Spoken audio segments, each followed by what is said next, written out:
ఓం శ్రీమాత్రే నమః. నమస్కారం అండి. శ్రీదేవి భాగవతంలో ప్రథమ స్కందంలో మనము శుకుని వైరాగ్యం వరకు విని ఉన్నాము. తర్వాత శుకుడు నర్చిన సంసార నింద గురించి ఇప్పుడు తెలుసుకుందాం.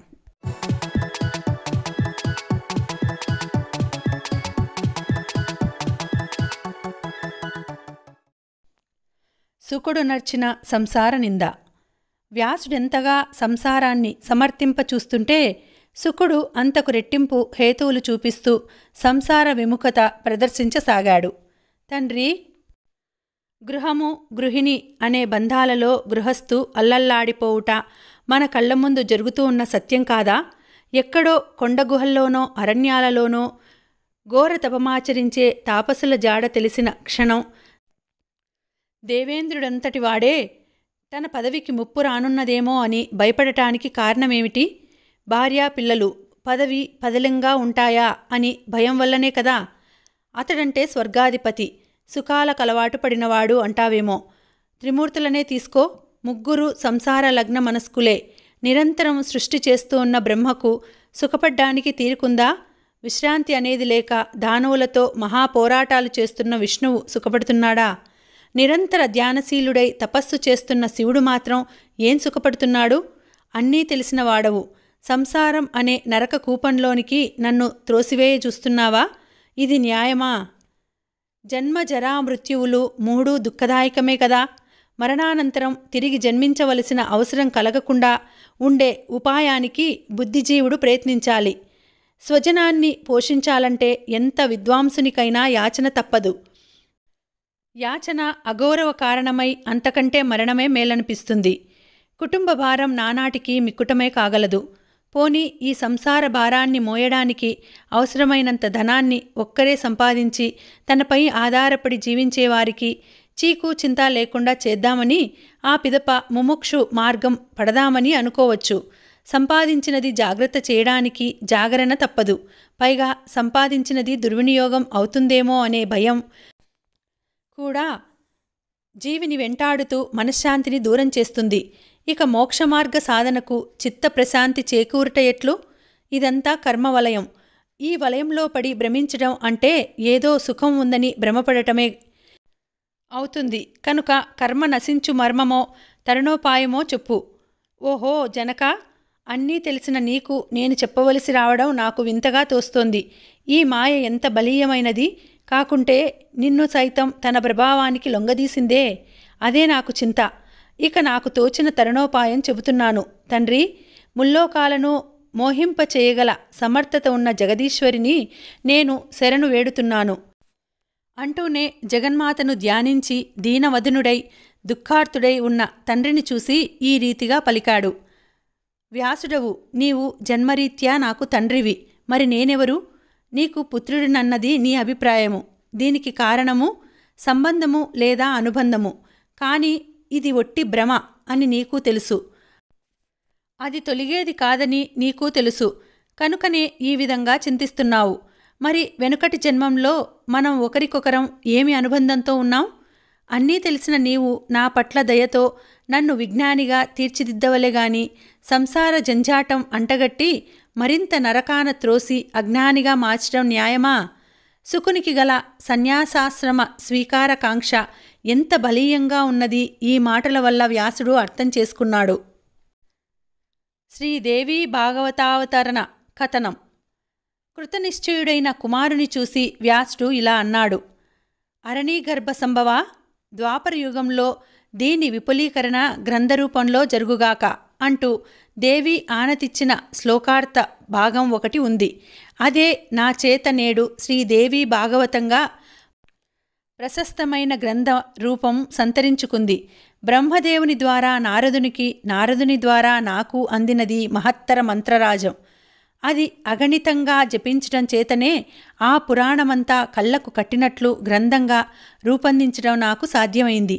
18,000 శ్లోకాలతో 12 స్కందాలుగా అలరారే ఆ గ్రంథరాజాన్ని పఠిస్తే నీకు సదసద్వివేచన కలుగుతుంది. సంవాద రూపాన దాన్ని రచించలేదు. కానీ ఎక్కడికక్కడ సందేహ నివృత్తి జరిగేలాగా సాగిన దేవీ చరిత్ర అది. అన్ని పురాణాలకు శిరోమణి వంటిది అని ధర్మశాస్త్రం, తత్వశాస్త్రం, బ్రహ్మ విద్యా నిదానం, జ్ఞాన ప్రకాశకరం, అజ్ఞాన నాశకరం, సంసార సాగర తారకం, సుఖశాంతిదాయకం, ఆయురారోగ్యదాయకం అయిన దేవీ భాగవతాన్ని సుఖమహర్షికి అందించాడు. సుకుడు దీర్ఘంగా ఆలోచిస్తున్నాడు. నీ సహాధ్యాయి నా శిష్యుడైన సూతుడు కూడా దీన్ని నీతో కలిసి పఠించదగినవాడే. యోగ్యత గలవారికే ఇట్టి విశేష గ్రంథాలు ఇవ్వవలసినదని దేవి ఆనతి. ఇదిగో స్వీకరించు అంటూ గ్రంథప్రతిని శిష్యుడైన నా చేతిలో ఉంచి సుకుని భుజం తట్టాడు. సౌనకాది మహర్షులారా, ఆ ప్రకారం మద్గురువరేణ్యుల వారి పుత్రులతో కలిసి దేవీ భాగవత పఠన యోగ్యత అదృష్టవశాన నాకు లభించింది. కళ్ళకద్దుకున్న నాకు ఆ క్షణమే ఆ పురాణ పఠనం పట్ల ఆసక్తి అధికం కాగా సుకుని తీసుకుని అక్కడ్నుంచి నిష్క్రమించి ప్రశాంత వాతావరణంలో ఇద్దరం ఆ పురాణాన్ని శ్రద్ధగా చదివాం. శ్లోకార్తేన త్వయా ప్రోక్తం భగవత్యాఖిలార్థదం సర్వం కల్విదం బ్రహ్మణే హం నాణ్యదస్తి సనాతనం. వటపత్రశాయిగా ఉన్న విష్ణుమూర్తికి నన్ను ఇలా చేసిందెవరు, దేనితో, ఎందుకు చేశారు అనే సందేహాలు వచ్చాయి. అవి ఎలా తీరుతాయా అని ఆలోచిస్తోంటే జగన్మాత పరాశక్తి ఈ శ్లోకంలోని రెండో అర్థపాదమైన సర్వం కల్విదం బ్రహ్మణే అహం నాణ్యదస్తి సనాతనం అంటే ఇదంతా నేనే, నాకంటే ముందున్నది ఏం లేదు అని వచించింది విష్ణువు సందేహానికి సమాధానంగా. అయితే ఈ మాటను విష్ణువు ఇంతకుముందు వినలేదా? విష్ణువుకు తెలుసు. కానీ ఇప్పుడీ సత్యవాక్కు పలికిందెవరు? పురుషుడా, స్త్రీయా, లేక ఈ రెండూ కాదా? శాబ్దికమైన ఈ వాక్యెచ్చట నుంచి జనించినది? నా చెవులకెలా సోకింది అని యోచిస్తూనే అదే వాక్యాన్ని మళ్ళీ మళ్ళీ మననం చేసుకోసాగాడు. అప్పుడు ప్రత్యక్షమైందా అఖిలాండేశ్వరి. దివ్యాంబరాలు, దివ్యభూషణాలు, సమస్త ఆయుధాలు అన్నీ దగద్దగాయమానమై విరాజిల్లుతుండగా మందహాసం చిందిస్తూ చిన్నారి శ్రీ మహాలక్ష్మిని బాలముకుందుని వద్ద ప్రవేశపెట్టింది. దివ్య దేదీప్యమాన కాంతుల వల్ల జగజ్జనని అంశగా వచ్చిన లక్ష్మి విష్ణువుకు దృగ్గోచరమైంది. కాని అంబ మాత్రం అగోచరంగానే ఉంది. లక్ష్మితో పాటు అటువంటి రూపురేఖలు, అవే చిద్విలాసాలు గల చెలికెత్తలుగా రతి, మతి, ధృతి, గతి, స్మృతి, కీర్తి, తుష్టి, పుష్టి, స్వద, శ్రద్ధ, మేధ, క్షుధ, నిద్ర, క్షమ, లజ్జ, జృంభ, స్వాహ శక్తులు ఆమె చుట్టూ పరివేష్టించి అక్కడికొచ్చారు. వారికి సువర్ణాభరణాలున్నాయి, ఆయుధాలున్నాయి, దివ్య వస్త్రాలున్నాయి. బాల వటపత్రశాయి అందర్నీ చూశాడు. అసలు నేనే ఒక ప్రశ్నార్థకమై ఉండగా వీళ్ళంతా ఎవరు? వీరినిక్కడ ప్రవేశపెట్టిందెవరు? దీనికంటే ముందు ఈ వట మర్రి పత్రం ఎక్కడ్నుంచి వచ్చింది? చెలులతో పరివేష్టితమై ఉన్న ఈ దివ్యాంగన ఎవరు? బాలుడిని కనుక ఈ ఆకుపైనే ఉండనా, లేక గౌరవ సూచకంగా వైదొలగనా? ఎన్ని సందేహాలు ఒక్కుమ్ముడిగా కమ్ముకున్నాయా బాలుడిని. లక్ష్మీబాల అది గమనించింది. చిరునవ్వుతో పలకరించింది. ఒక్కటొక్కటిగా విష్ణు సందేహాలను తీర్చడం మొదలుపెట్టింది. నీవు శ్రీపతివి, అనగా నాకు భర్తవు. నీ దగ్గర నాకు దాపరికం దేనికి? అవును, దేనికలా ఆశ్చర్యపోతున్నావు? ఈ బాల్యరూపం ఇలాగే ఉంటుందా? నువ్వు నేను సాకారులం. ప్రతి ప్రళయం అనగా కాలాంతంగా భావించబడే సమయం అనంతరం ఇలాగే జరుగుతూ ఉంటుంది. కనుకనే నేను నీ దగ్గరకొచ్చాను. నీ సాత్విక శక్తిని, లక్ష్మిని నేను, నీ హృదయవాసిని. నీ నాభికమలం నుంచి చతుర్ముఖుడు ఉదయిస్తాడు. రాజసగుణం చేత రక్తవర్ణంతో కూడిన ముల్లోకాలను తన తపశ్శక్తితో సృష్టిస్తాడు. నువ్వు వాటిని కాపాడుతూ ఉంటావు. కోపించిన ఆ ప్రజాపతి నొసటి నుంచి శివుడు ఉద్భవిస్తాడు. తామసీ శక్తి చేత మొత్తం జగత్తును కల్పాంతాన సంహారం చేసేస్తాడు. ఇది సృష్టి స్థితి లయ క్రమం. త్వరలో సృష్టి జరగవలసి ఉంది. అందుకే నేను నీ చెంతకు రావలసి వచ్చింది. రమాదేవి ఇలా వివరిస్తూనే ఉంది. శ్రీ విష్ణువుకు ఇంకా శ్లోకార్థ భాగమే చెవుల్లో గింగిరాలు తిరుగుతోంది. అది పరమం, శివం, రహస్యం. అదెవరి వల్ల ఉచ్చరింపబడింది తెలియాలని అతడు తపిస్తూ ఉన్నాడు. లక్ష్మి అది గ్రహించి, పుండరీకాక్ష, నిరాకార పరాశక్తిని ప్రస్తుతానికి నువ్వు ఎరుగవు. అందువల్ల పరమగుహ్యమైన ఆ మహావాక్యాన్ని నీ హితం నిమిత్తమే దేవి ఉచ్చరించింది. ఒక్క మాటలో చెప్పాలంటే అది సూక్ష్మరూప దేవీ భాగవతం, సకల శుభదాయకం, మహావిద్యా ప్రకాశకం. ముల్లోకాల్లోనూ అంతకంటే తెలుసుకోదగినది లేదు. మహాదేవి నీపై గల ప్రీతితో అది ఉచ్చరించింది అని అపరిమితానురాగంతో తేటతెల్లం చేసింది. అప్పటినుంచి దామోదరుడు ఆ మహావాక్యాన్నే మంత్రజపం చేయసాగాడు. కొంతకాలానికి అతని నాభి కమలంలో నుంచి చతుర్ముఖుడు ఉద్భవించాడు. ఈ ప్రకారం అద్భుతావహమైన దేవీ పురాణం నేను, వ్యాసులవారి పుత్రరత్నం శుకుడు కలిసి పఠించాం. కానీ శుకుడు అప్పటికీ మనశ్శాంతి పొందలేదు. పురాణాలెన్ని రాసినా నాలుగోదైన మోక్ష మార్గాన్ని వివరించే మహాభాగవత పురాణం రచించేంతవరకు వారి పితృదేవులు, మా గురుదేవులు అయిన వ్యాసులవారికి మనశ్శాంతి కలుగనట్లే పురాణాగ్రగణ్యత నందిన దేవీ భాగవతం పఠించినా సుఖమహనీయునికి పరితాపం అంతరించలేదు. వ్యాస భగవానునికి పుత్రుని ఆంతర్యం అంతుపట్టలేదు. ఏదో కోల్పోయిన వాడిలా దిగులుగా, అనాసక్తంగా నిత్య నైమిత్తికాలు నిర్వర్తిస్తూ రోజులు భారంగా గడుపుతూ ఉన్న శుకుని ఓ రోజు చేరబిలిచి, నాయనా సుఖా, సత్యజ్ఞాని, జీవన్ముక్తుడు, బ్రహ్మవేత్త, రాజర్షి, స్వయంగా యోగిపుంగవుడు, ధర్మనిష్టాగరిష్ఠుడు, అమోఘవచస్కుడు అయిన జనక మహారాజు మిథిలాపురిని పరిపాలిస్తున్నాడు. మహనీయుల దర్శనమే మహద్భాగ్యమని అంటారు. ఇక అట్టివారితో సంభాషించగలగడం అంతకంటే పెనుభాగ్యం. నేను ఉపదేశించలేనివి, నాచే సైతం వచించబడనివి, లిఖించబడనివి జనక మహర్షి నీకు విశదపరచగలడు. ఆయన అనుభవజ్ఞుడు. అనుభవ జ్ఞానాన్ని మించింది లేదంటారు విఘ్నులు అని కొడుకు ముఖంలోకి సూటిగా చూశాడు. శుకుడు దీర్ఘంగా నిశ్వసించి, తండ్రి, మిథిలాధిపుడు ఓ ప్రక్క సత్యజ్ఞాని అంటున్నావు, ఇంకొక ప్రక్క జీవన్ముక్తుడు అని అంటున్నావు. ఇది పరస్పర విరుద్ధంగా లేదు? సత్యమే బ్రహ్మము, బ్రహ్మమే సత్యము అయినప్పుడు అతనికి బ్రహ్మజ్ఞానం లభిస్తే జీవించి ఉండడం పాంచభౌతిక దేహరీత్యా అసాధ్యం కాదా? కనుక నాకు నీ పలుకుల్లో ఏదో వింత ధ్వనిస్తోంది. అయినప్పటికీ పితృదేవుని ఆజ్ఞ పాటించటం ఉత్తమపుత్రుని లక్షణం.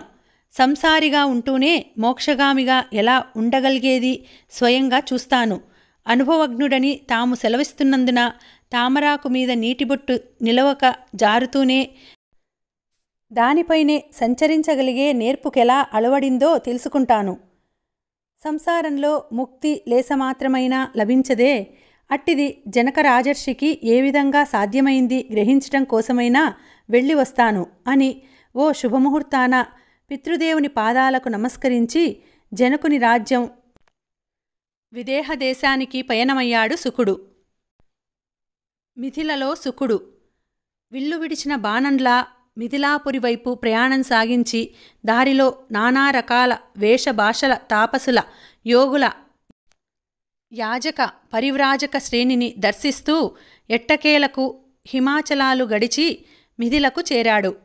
మిథిలాపుర వైభవాన్ని వేడుకగా చూస్తూ సుఖజీవనం చేస్తూ సదాచార సంపన్నులైన ప్రజల ఆచార వ్యవహారాలు పరిశీలిస్తూ రాచనగరును చేరుకున్నాడు శుకుడు. లోపలకు ప్రవేశించబోతున్న ఆ మహనీయుని ద్వారపాలకులు అడ్డగించారు.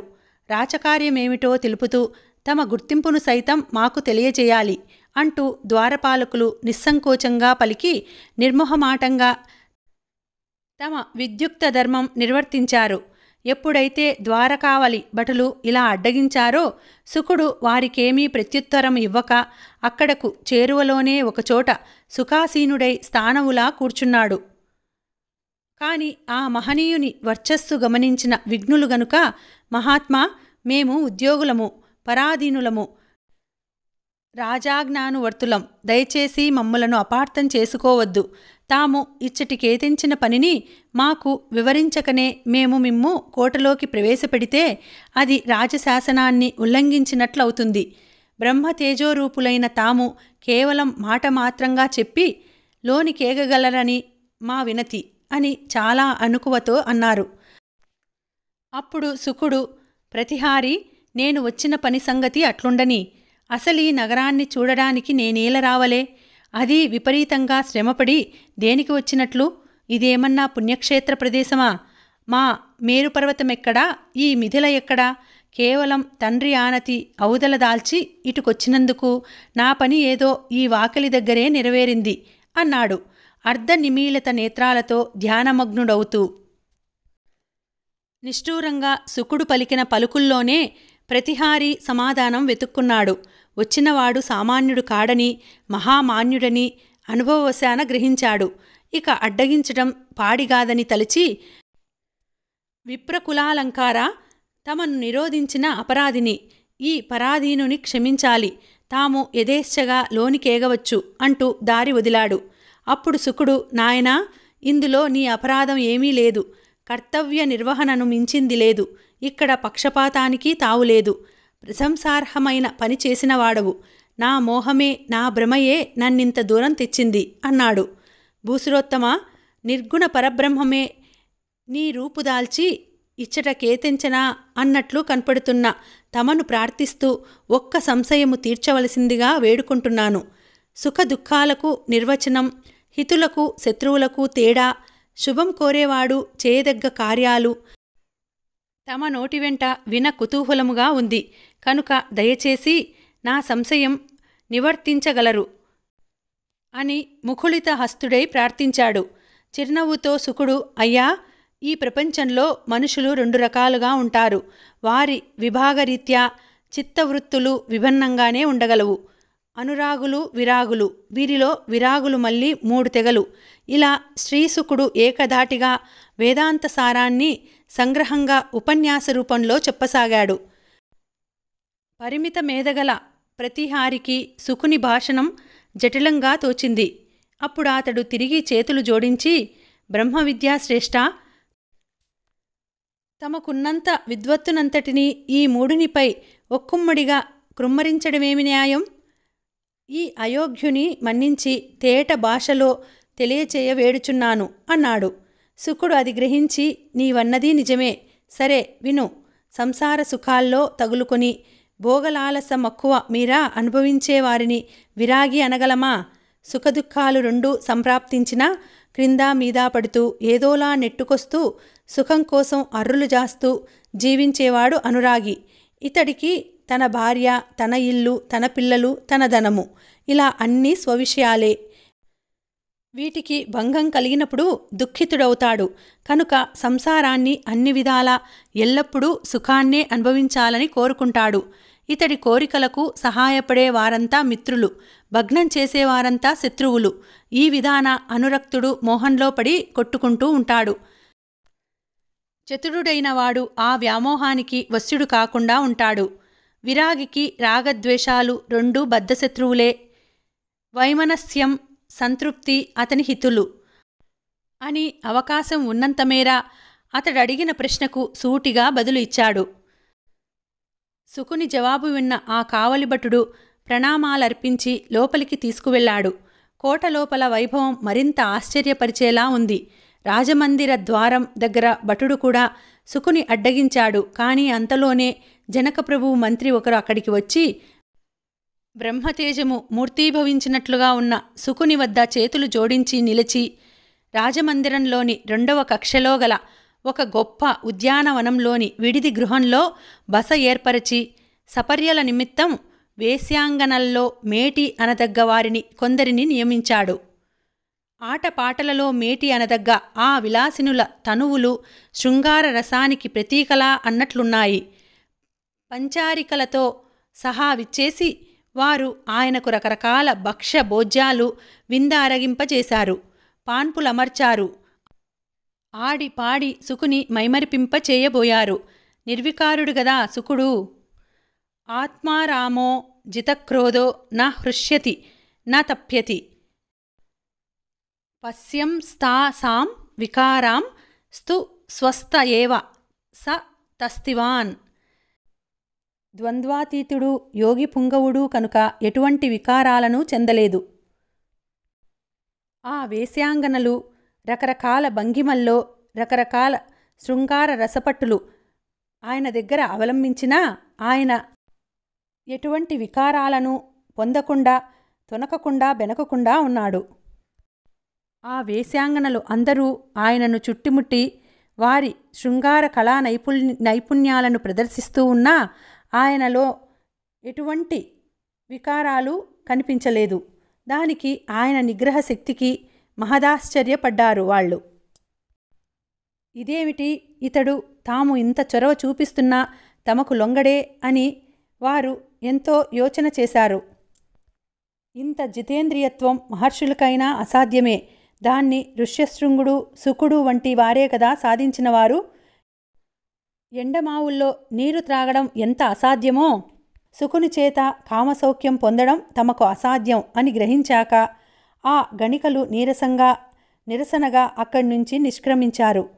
అవికారుడై రాత్రంతా వారితో గడిపి సూర్యోదయ సమయం కావస్తుండగా తన స్నాన సంధ్యాధనుష్ఠానాలు తీర్చుకొని శుచిర్భూతుడై ఉండగా గురుపుత్రుని ఆగమన వార్త విన్న జనక మహర్షి పురోహిత మంత్రి దౌవారిక సమేతుడై విడిదికి వచ్చి శుకునికి అభివాదం చేసి కానుకగా ఒక పాడి ఆవును సమర్పించి కుశలమడిగి ఉచితాసనంపై సుఖాసీనుని చేసి శుకుడు కూర్చున్న వెనక తానూ కూర్చుండి చిరునవ్వుతో విరాగి శాంతచిత్తులు పరమతృప్తులు తామీ క్షత్రియుని సందర్శింపవచ్చిన కారణమేమి విప్రసత్తమా అని ప్రశ్నించాడు.